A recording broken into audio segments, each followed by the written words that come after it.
Good afternoon, everyone, and welcome to this demonstration of the Oncology Treatment Calendar. My name is Carrie Sino, the Clinical Analyst for CST Oncology, and I'll be running you through this demonstration today.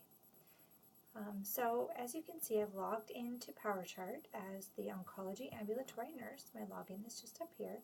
My landing page for this is the Ambulatory Organizer. From my organizer, I'm going to take my patient, click on their bolded name, and it will open me straight up into the patient's chart. So my day will consist of administering chemotherapy to my patient as well as having a conversation with them about the trajectory of their treatment. In order to facilitate this, I'll go into the Oncology tab here and into the Oncology Treatment Calendar. You can see on this treatment calendar that there are a number of items. We have our calendar items to the left, our calendar list, and then our actual calendar. The calendar items to the left are where we're going to be focusing this demonstration on today, as what we'll be looking at is how to push a patient's next appointment out to the scheduling queue. So if you looked on the left, under the regimen appointments, you'll find that this patient is having chemotherapy for breast cancer. So their protocol is Project. So you can see that they've completed cycle 1, or been scheduled for cycle 1, 2, and 3. And we can tell that they've been scheduled because the dates next to the infusion chemotherapy visit are not italicized and don't have an asterisk by them. This means the scheduler has picked them up from the queue and has actually scheduled them on those days. So we're going to go down. Now, for today's demonstration, you'll notice that we're not doing anything with the follow-up oncology treatment appointments. Those actually are pushed out by the physician as they need to add details to the order. What the nurses will be doing is just pushing out the infusion chemotherapy visit onto the scheduling queue. These orders have already been signed by the physician, so we're not actually signing for an order when we do this. We are simply saying that, yes, this can be booked on this date. The patient's following this trajectory. So you'll notice on this one that it is italicized and has an asterisk by it.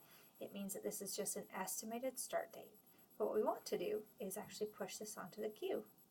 So we're going to click on this one, and it's going to open us up to the Add to Patient Treatment Calendar. So it's the order for April 10th. We don't need to make any changes. As it's been determined, if physicians need to change the date of a patient's treatment, they will need to go in and rewrite this order.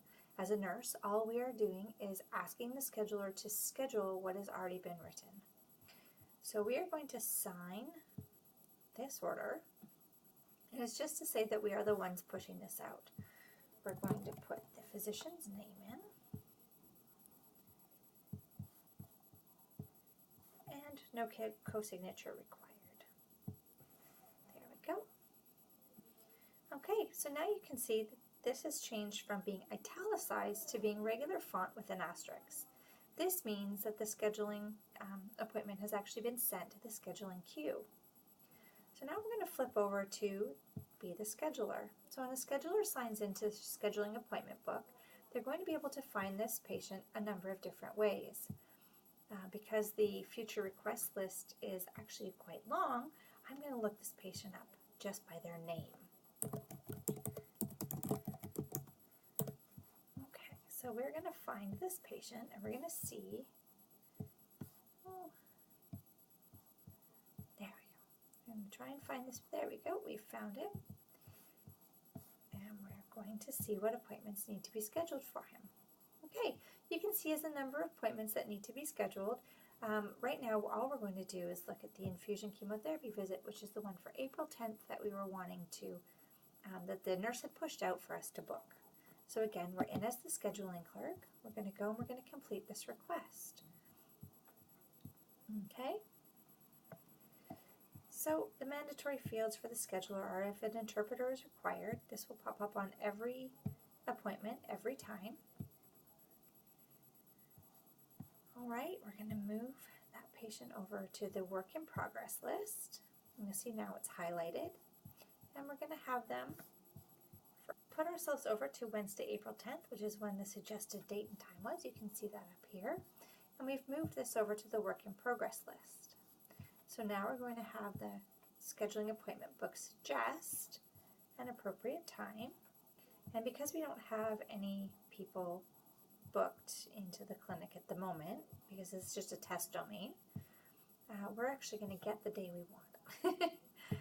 So we're going to double click on this one, and the patient's going to be put in on chair 1 with one of the nurses. You can see that it's yellow, which means that this appointment is ready to be confirmed. We're just going to confirm that. This does not mean that the patient has been called or any of the other steps that the scheduling clerk will need to do, but for right now, for this demonstration, we just needed the patient to actually be scheduled. And now we're going to pop back into the nursing chart, and we're going to refresh our screen, and we're going to notice that the appointment date for April the 10th is no longer italicized and no longer has an asterisk. That means that this appointment has been sent to the scheduling queue and the scheduler has scheduled them. Once that appointment is, once that patient has been notified, they will be told when the date and time of their actual appointment is. So that concludes what the nurses need to do from the treatment calendar in order to get the patient scheduled. If there are any questions, please let me know. Thank you.